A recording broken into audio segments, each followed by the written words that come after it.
Welcome to the Ask Me Anything. This is for October 2nd, Thursday, 2025. As always, I've got some shout outs called up. We'll do the shout outs, I got the questions, and we'll dive in. My wife Emily is here. I've tried to strong arm her into being more a part of the AMAs. We'll see how that goes. Do my best. Yeah, it's I can't blame her. The camera's not her favorite thing, but her background is she was a D1 athlete in college, a gymnast, and competed at the games a couple times as an individual. Best finish was 13th. And now we've got 3 kids and we're doing life. And we're just recreational athletes that are trying to be fit, fast, and strong for life. And so that's kind of where we're at. Okay, shout outs. First one from Dan P. So we had the hang power cleans yesterday. Dan is one of those very strong people. And he says he got 3 PRs. His 5 rep hang power clean was 225 pounds. His 3 rep was 245 pounds. And his 1 rep was 285 pounds. And all those scores together landed him a level 99 on BTWB. So well done. And you don't have to lift heavy every day to get strong. Melanie, I see you. Hello. This one's from Nick. Nick B. He said some very kind things. And he says, I'm thankful to be here since May 2018. So Nick's been in the group for a long time. I'm a better human, father, husband, and service provider because of how Linchpin has affected my life. Very cool. We are appreciative of you, Nick. You do a lot for the community, and so thank you. And final one here, we had a barbell PR, so now we're going to hit the other end of the spectrum. This shout out is from Laura S. I haven't been super consistent, but this year I was able to run my very first 10K. Then after that, I ran my first 19K race. And then after that, I've been running up and down the mountains in my backyard trying to get ready for the Spartan Beast race that's coming up in Ontario on October 18th, so a couple weeks away. Either way, Linchpin has helped me reach these big goals that I didn't even know that I had. So that's cool. I mean, things... The everyday life stuff. Yeah, and things are going in the right direction if you'll be able to run that far and also PR your hang power clean. So that's a good combo. So, okay. Let's get into the questions. I've got them first called up from the Linchpin group. Emily is just seeing them for the very first time right now. So It's been a busy day. She is going stone cold. She's been running around kids and just we do real life. We do real life, and the schedule gets away from us. And sometimes we've got to do less than ideal nutrition choices, or the warm up gets blown off, and you rush through the workout. When we can do it right, we do, but real life doesn't care. I had to do the hang power clean workout today. I couldn't get it to it yesterday. Very minimal warm up. I'm paying for it. My back hurts so bad right now. It was a very bad choice. But you stayed on schedule. But I got it done. Okay, so here we go. From Sebastian W., who the other day, we had a 10K row showed up. So setting aside for a moment the permanent emotional damage inflicted by last week's 10K row, any advice for dealing with torn calluses and blisters? My hands are decently well maintained in terms of calluses, but this was something different entirely. I will spare you the details, but holding anything has been challenging this week. Thoughts for hand maintenance or rowing, or just... So whatever you experienced from the row, I also will say that when we had to row, it was a half marathon. Oh, at the games At the that you did games, it? I was not prepared that my hands also just got destroyed, and so did everybody else's in the weirdest, up here instead of down here, all over the place. So know that you're not that was expected to happen. I think the sweat from just sitting on that handle for so long. So I think that's probably a unique thing that you wouldn't see all the time if you're just rowing not quite so long distances. But as far as overall, I haven't taken care of my calluses in a very, very, very long time. But when I used to rip when I was little, I always used to use tea bags. That was kind of like a gymnastics thing. What? You'd get when the skin fell off, and that burning sensation, they sting so bad, right? You put a tea bag on it that's already been soaked in water because there's something in the tea that like helps it heal faster, but they do stain. So we always would like take an old sock, put the tea bag on, and wrap the sock around. It stings very bad when you put it on, but it by the next day it does seem to help a lot, and it takes that like pain out. It's called like it This starts with the T, something in the T, tennyson or something that starts with a T that is what is doing its job, is I this guess. witchcraft? Is this I real? think so. No, like I think it's like an old gymnastics thing from the 80s and 90s. I have no idea if anybody does it anymore, but that's what we used to do. Oh my goodness, So that's I've crazy. done that a few times, but I haven't torn or ripped in such a long time. When you, oh, well, I've got something for the row that I'll try to remember, but when people rip, I guess here's my question for you. When you're doing a big set of pull ups in the pull up bar and you're kipping, regular or chest to bar, whatnot, and you grab the pull up bar, is your hand staying in the same position the entire time, or do you allow a little like a little tension off, tension on to I keep allow it? mine to move around because I feel like if I keep it like locked on there, then you can feel the skin tug if you're really paying attention, if you can hit it close enough. Once that tug happens, it's too late. You already have a blister, and then if you do it again, like it's gonna rip off. So I always like to move mine around. And if it's a super big set, I just don't risk that anymore. It's not worth it to me. I don't want to tear up my hands and not be able to take a shower and So dry hands are obviously good. Now I know you don't that makes sense on the pull up bar, but not so much on the rower. But I'll tell you what, we've had some people who have been around Linchpin for a while, the 10K rows come up before. I saw some people who were like, I'm not playing these games. Even if I have to stop, they had a towel next to them where they're like, look, I'll take the 15-second slower time. I'm going to save my hands. I'm going to stop, towel off, chalked up again, get them dry, went again. And, on the rower too, you can let your hands go every now and then a little bit, instead of just, I don't know if you're just death gripping for a 10K continuous and then they got wet and you never let go. I can see that happening. I will say I haven't torn for a really long time in my hands either. But what I do is not super technical or complicated, but after the shower, when your skin feels whatever it is, I'll take literally just a set of whatever these are, toenail or fingernail clippers, and I just cut chunks out of my skin, which I guess is, you're removing skin, but you'd be doing that with a file or whatnot. I just do it like that. It works really well. It's simple. I do it after a shower. It doesn't cause any pain. And if I stay on top of that, my hands treat me really well. So hopefully that helps. Sorry about the emotional damage. Oh, Catherine says she's just looking forward to hearing Emily's perspective. See, people are just so thank happy that you're you. here. Thank you. Okay, let's see. Carl L.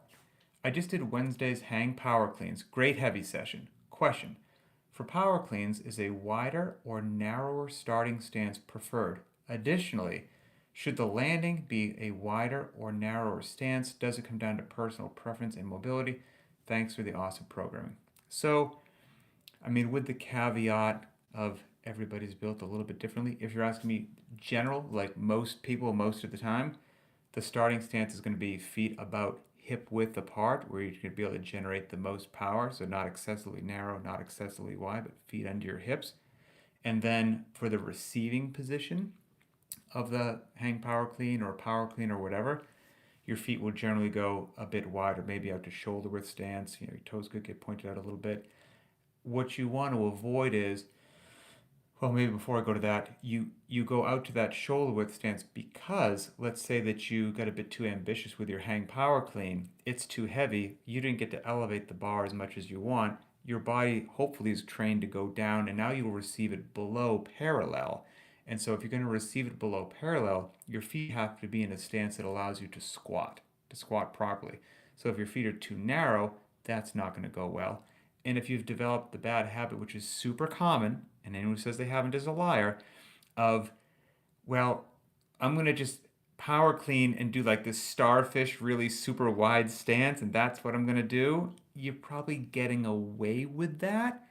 But what you're not allowing yourself to do is when you meet that load that you're going to have to receive below parallel, that's not going to be an effective stance to squat below parallel. So hips, feet under hips starting position, and then most likely going to your normal squat stance on a receiving position. Anything to add to that? No, yeah, that's Good luck. Let's see. This one from Val L. Hi, Emily. 3 exclamation points. I don't get 3 exclamation points. As a fellow mom of teens who are involved in lots of extracurricular evening activities, you're speaking our language, do you have any tips on how to plan ahead so that the quick grab and go convenience of, say, the Golden Arches of McDonald's or Taco Bell isn't as easy to fall back on?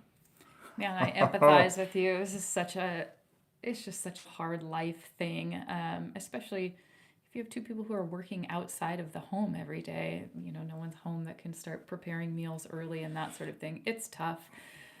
We still don't have it nailed down. And we also have 5 people in our home who are picky eaters and like different things. And so making meals in general when we're all home is challenging because this person likes this and this person doesn't like this. And um, but we found that the grocery store, we've gotten our boys That's what popped into my head too. really in the habit of, instead of going to a fast food restaurant, we go into the grocery store and we can usually all make a much healthier choice. It's cheaper as well because, man, fast food is not cheap anymore either. Mm-mm. So, you know, you end up spending way more money than you thought you were going to. So that seems to be kind of our go-to thing, that, and everybody can go their different directions and choose something that they Meet back at the feel register. right. So the deli is a great place. We often do like chicken salad. Grab some fruit. Yeah, uh, turkey sandwiches. The boys really like sandwiches, and They'll even grab like deviled eggs and yeah, stuff like yeah, that. yeah. They're you know. really into eggs, so they can find the pre-made deviled eggs. And they do a great job. They don't really, if we do go to the deli, they don't tend to like head towards the fried chicken or that kind of stuff. So that seems to be our saving grace. I do try to use the crock pot once a week to make chili, and then not everybody, we're fine. Lane is actually fine, and then the boys turn up their nose. We hate chili. I'm like, Teenagers. They're it's both what's teenagers. for dinner. Um, you know, we are also very simple meal people. We do a lot of grilling with a side salad or a side of fruit or a side of corn. And there's usually several containers of that meat in the fridge all week, so if we have to grab something out the door, it's there. Yeah. And then I try to pick up snacks for the boys. For a while, I was doing a great job of kind of falling off, but like a snack box that I can just put together like 8 of them with like cheese and grapes and a meat stick and something else, so that when maybe I'll feed them before practice, and then on the way home they have their snack box and that's what they get to eat. Or even deviled eggs or hard-boiled eggs are easy to That's what I throw meant to in say. there. Hard-boiled eggs, Yeah. what I meant to say earlier. So just that sort of stuff, you know. Our middle child will eat just like bites of steak or bites of chicken without any sauces. He's simple like that. So that's another easy thing to throw in there. The oldest one needs a little bit more complex meals. So we don't have it all figured out. We try, but I empathize. It's a tough phase of life. I thought we were going to be really busy when the kids were little. And I feel like I'm going to rip my hair out having 2 teenagers and a 4-year-old. It's just, life is so chaotic. We're also not going to lie to you, right? I almost just called ourselves fitness influencers, and then I like threw up in my mouth, so I'm not going to say that. But I think the point I'm trying to get at is a lot of people who are in charge of a community of fitness people, right? And the community looks up as if we have all the answers in all this, and we have to present ourselves as if we never sin with regards to food. We've absolutely taken the kids through McDonald's. Yes. Absolutely. 100% it happens. We get screwed on time. Something got messed up. Like right now we have no food in our fridge. I'm usually good about meal prep. We just got into one of those things where there's nothing. If we had to run out right now with the kids, there's nothing to pack for them. And again, we try to go to the grocery store, but every now and then a less than ideal decision gets made. We try to have that be what happens less frequently, but we're real people, so we're all in this together, just trying. Here's my other note on that when it comes to like youth activities. I might ruffle tail feathers when I say this, but I actually feel like this is so important. Once your kids reach a certain age, and I don't know, child dependent. Don't sit and watch their practice. They do not need you there. So that's a great time for you to go to the grocery Mm, store, go do your grocery shopping, or go get those things so that when they're done, you guys have better meals. It's so good for your child's independence, and to learn how to work through some things without mom or dad sitting on the sidelines or sitting on the bleachers. And then, it forces them to not make eye contact with you and to go to their coach and lean on their teammates and stuff. I just think at a certain point, gotta cut it off. If you're the parent that's sitting there for 3 hours and you've wasted 3 hours of your own time, might be time to reevaluate. yeah. Okay. Next one from Carrie L. I've been dealing with some tendonitis in my left ankle on and off since July. Jumping rope seems to aggravate it, and I see that there is jump rope as part of Saturday's workout. Would it be a good substitute instead of doing 1 minute of jumping rope? Or what would be a good substitute? 1 minute on the bike, something different? Thanks in advance. Just trying to be smarter about rehabbing this since pushing through it definitely is not helping me. So, sorry that you're dealing with that. Haven't had that in my ankle, but I've had tendonitis not regularly, but whenever I've got it, it's been like my elbow. Haven't had it in a couple of years, knock on wood. Sometimes after a warm up, I could use that arm. Sometimes I couldn't, but I think the only thing that did any good was rest. Like, I think that was really and it took a long time. But to answer your question, yes, the workout that you're talking about, if pedaling on the bike for those 1 minute deals instead of jumping rope feels fine on your ankle, that's a perfectly good substitution.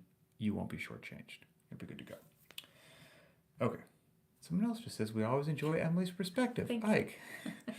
All right. Well, this last one came in just a second ago, but Ian, I got you covered. So let's see. Ian L.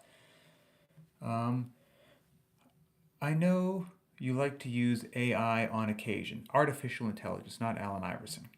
Have you tried using it to support programming? Are you aware of any gyms or people who have tried it? I know a running app, which is owned by Strava, is IA based and will produce running plans based on a bunch of generic questions, and it pumps out a plan. Part 2. With the CrossFit methodology being open source, would it be theoretically easy to set the parameters for the AI programming? This could also be done using your programming manual. Fancy giving it a go. Would we ever know? Finally, and worth noting, I don't want to overstep, but speak on behalf of the Linchpin community. We do value and appreciate the effort that goes into every part of the programming you produce. Just a fun thought experiment. So, interesting question, and no doubt something that I've thought about. Will what I do not exist in 5 years?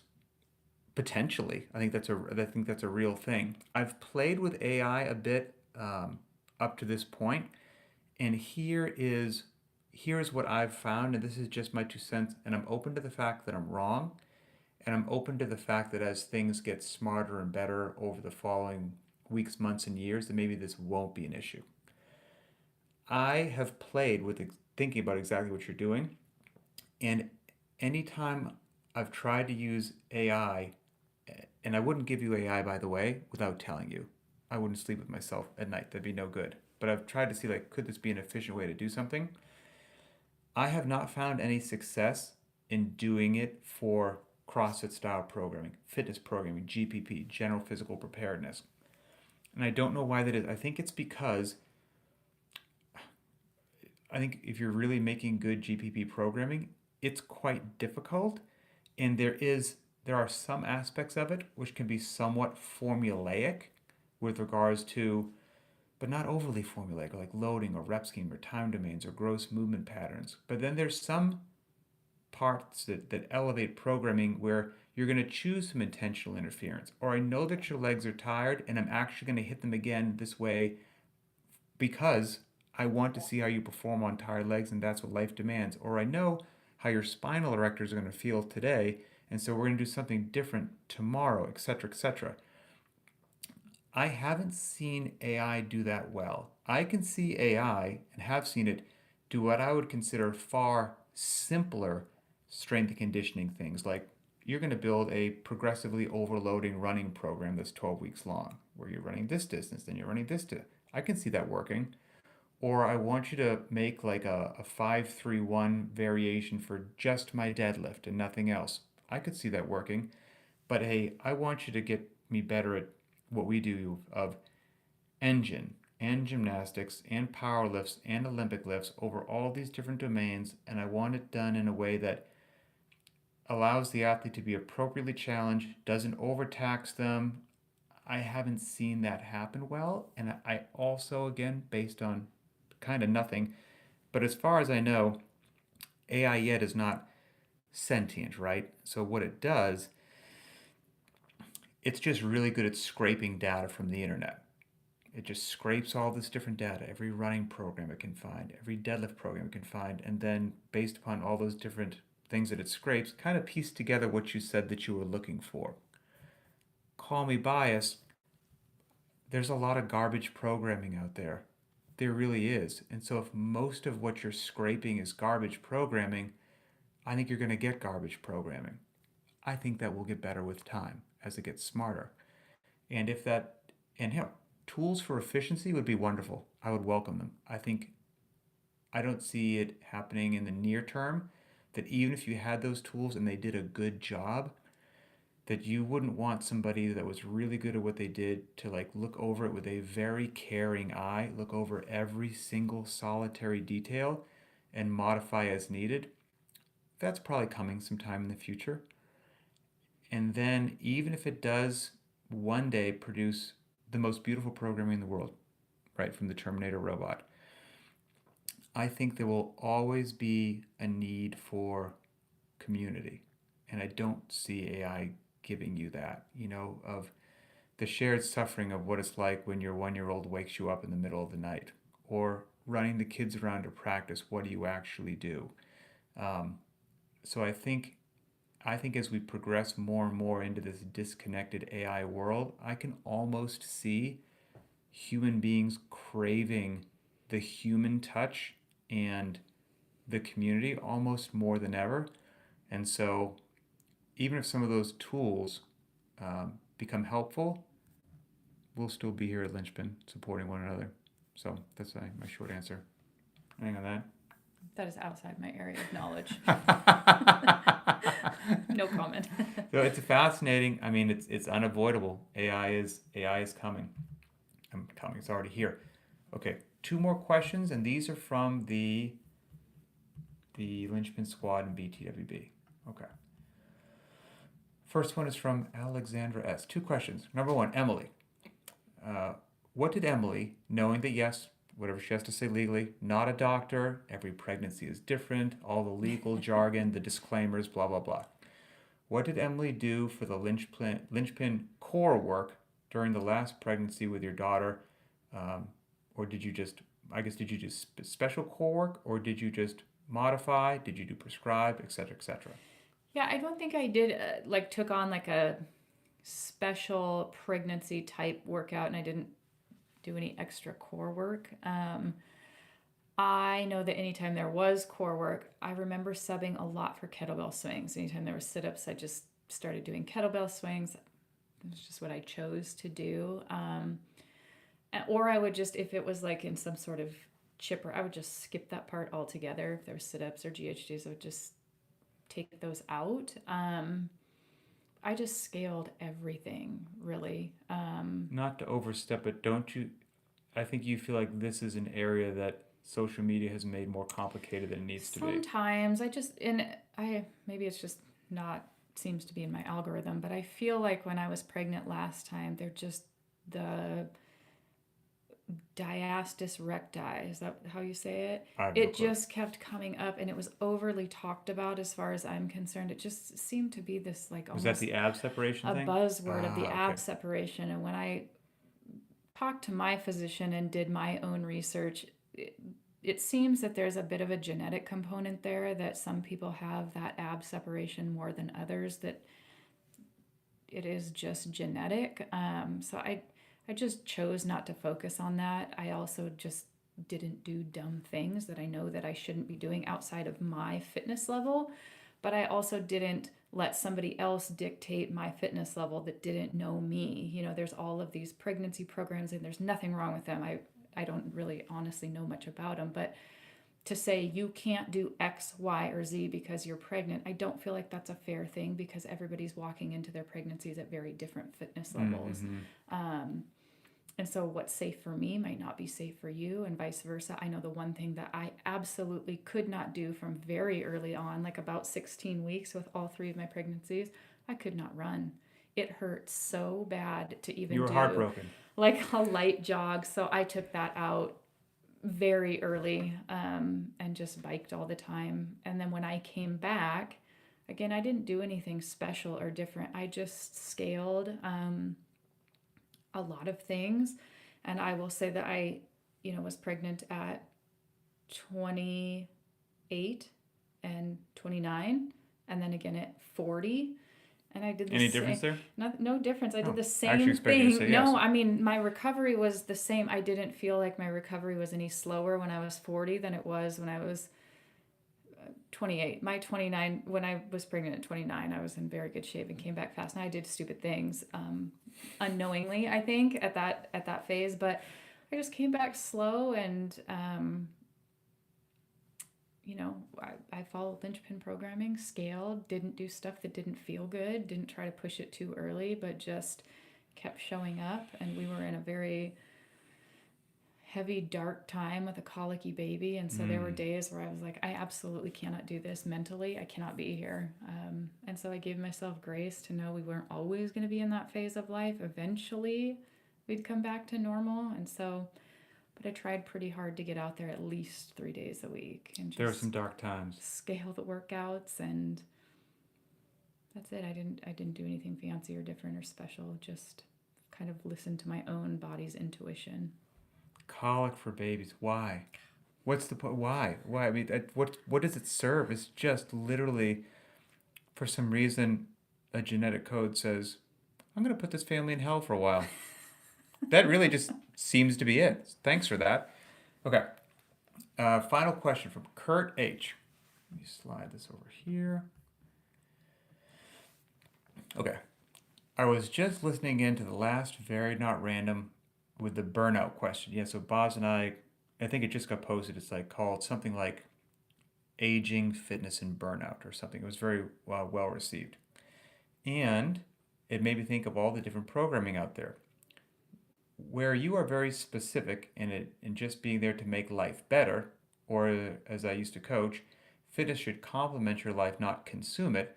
Some places aren't like that. There are competitors out there with athlete or competitive programming that's available to just anyone, or programming that got super popular after certain people won a few times, and then it was always lift plus metcon. I wonder, do you think some of those competitive programs should have some like an entry questionnaire to make sure that it's a good idea, or just leave it as is, and so it's up to the consumer to decide completely? I have a feeling that a lot of those people with the quote unquote, my buddy did CrossFit and he's all beat up so he quit stories, they got on programming where everyone's basically an aspiring games competitor. Curious in your thoughts. Coaching is important and underestimated, etc., etc. So, you want to take that one first? I'm trying to, like, what's the So, root question I guess the here? question is for with regards to competitor programming, should you have like a certain baseline to go in? Should you have to like get some entry questions, or should anyone that wants be able to sign up and just dive headfirst into competitor programming? If just totally theoretical, that could be what is leading to a whole bunch of people burning Gotcha. out. CrossFit hurt my shoulders, and my buddy did it, and now this happened to his knee. It's like, well, what were you doing? And a lot of people were doing a lot. Yeah. And so, should some of those competitor programs almost have like an entry questionnaire, so to speak? I don't know. I hope that you've done your own research before you dive headfirst in sort of any sort of online programming, so that you yourself are a little bit more aware of what you're getting into. I don't know. But I don't know that you would just see that with competitor programming. I feel like I know a lot of people personally that local gyms, sometimes their programming is so bad that that I know a lot of people that used to do CrossFit that no longer do it anymore because of that reason. They're like, I got beat up, I got hurt. And I reflect back and think about like, well, they were doing muscle ups and they should have never been doing muscle ups. And it was all that chicken wing, but everybody was so excited about it. Mm. So, and no one was saying, hey, we're not doing this. That's really poor movement. You are going to get hurt. Or maybe not even a complicated movement like that, or maybe not even competitor programming. There could be plenty of people that just walk in and the prescribed loading on grace is wildly inappropriate. Yeah. Or somebody, might be struggling with their weight. And so maybe they're almost doing too much for the weight that they have on their body, and no one's working with them, and so then they do get an injury because Mm. they're not moving well, because their body's trying to adjust to some stuff. I don't know. I don't really know how to answer that question. I don't know I think a lot of people, I think the more is better mentality is a real thing. And I think it's a real yeah. thing, not just in fitness. Let's not get all philosophical now, but with kids' academics, it's always more. Kids' sporting practices is more. Like, I don't want to speak for the whole world, but in America, every year is more. It has to be more. You're more at work. There's more meetings. There's more deadlines. Like, it's just more all the time. People think that if you do more and you work harder, that's going to achieve good results. So the kids have another football practice or whatever it happens to be. I think that's in working out too. It's this, well, I'm going to do more and then things are going to go better for me. But that's not necessarily the case, as we all know, because your central nervous system needs rest. Your musculature needs rest. And at some point, there's like the law of diminishing returns that another workout's actually going to do you far more detriment than anything beneficial. But I don't think, and if listening to this right now is like, oh, of course, that sounds so obvious. Who wouldn't know that? I think a lot of us don't. And if it's not in your physical fitness life, I bet if you took a really hard look at yourself in other areas, you'd be like, oh, I did fall into that trap somewhere else in life. And so there are people. The other day, we went out to dinner, and I ordered a sandwich, and where we were, there was a wonderful salad bar. And I said, and I was like, I want to get my hands on that salad bar too. And Emily said, well, look at the menu. Like for like $7, you can get like a side salad. I was like, side salad? I'm gonna get at least a couple plates of this salad. I mean, come on, before we get there, I'm like, I need to have unfettered access to this salad bar. And I guess my point is that I'm 50 years old. I should know after half a century of eating what's appropriate for me. Half a century, okay? And she's like, just get the side salad. I was like, fine, like kind of almost upset. So I went, I got one plate is all the side salad thing. I let one trip to the salad bar. My sandwich arrived and I couldn't even finish the one plate. So my point is like my eyes were so much bigger than my stomach. This happens to me all the time. I should know myself after this long. I make the same mistake all the time. People make this mistake with physical fitness. Their eyes are bigger than their stomach all the time. They see the laundry list of something that they're going to do. They should know that that's not a good idea, but they go, yes, that's what I need. And of course it's not. And instead of just being stuffed like I was, you know, they do something to their knees, back, or shoulders, or they're not recovered. Then they start to lose motivation. Then they plateau and like they just spiral. But I guess the short answer to your question, do I think there should be a questionnaire? No. I'm a fan of freedom. And I think you should be allowed to make as many bad decisions as you want. It is legal for you on day one after you get your motorcycle license and have no experience other than barely passing the test to go down to the Kawasaki dealership and buy the fastest motorcycle that they have right there. That's dumb. But it's your legal right. I agree. But I think the unfortunate part is then when somebody does get hurt, they want to blame the methodology. Yeah, yeah. And it's like, well, that wasn't the methodology. That was your poor choices. So I think that's the sad part to me is that I know so many people and they're like, oh, CrossFit is terrible. CrossFit sucks. I'm like, but you made the wrong choice. So, it works if done right for where you are. And some people can do the competitive programming and it doesn't, they're okay with that. Mm-hmm. So, yeah, I guess that's my 2 cents on that. And that, my friends, is the Ask Me Anything. And that wraps it up. So, thank you. welcome. for joining. We'll try to peer pressure her back as frequently as we can and then not show her the questions till the last minute so you get her honest answers. But other than that, appreciate everybody out there. I absolutely took my rest day. She got a day behind, so she had to work out today. But if you're taking your rest day, enjoy it. We got some good stuff coming down the road, and I will see you online.